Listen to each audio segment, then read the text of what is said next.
教老公做3只焖锅。来，土豆切滚刀块。好，这一大一小还说了，这还一白一黄。行，切这样就行。好，来，胡萝卜也切滚刀块。好，来，鸡翅改花刀。好，这样是吧？对，改成这样方便入味就行。好，准备一个电饭锅，锅中加点熟酱。好，加入神酱。再来点甜面酱。好，来点甜面酱。再来点番茄酱。好，来一丢丢番茄酱。这就是3只焖锅的底味儿。再来点蚝油。来一丢丢蚝油。再来点酱油。来一丢丢酱油。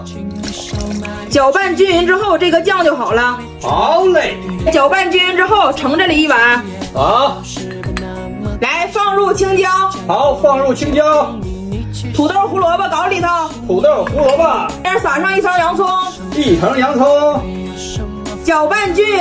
好，搅拌均匀。这还能点电饭锅呢？行不行？可以，看看匀称不匀称？完美。放入鸡翅。好，放入鸡翅。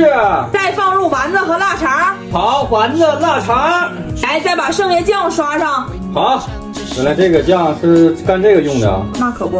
来，上边再放点蒜和姜。好，放点蒜和姜。把它放入锅中，扣盖。好，一键焖饭。好嘞。哎，时间到了啊，周盖。哎呀，我去！撒上葱花。好，撒上葱花。出锅。出锅喽！一点汤也不用加啊，看这底下还有这么多汤呢。刚刚好吃。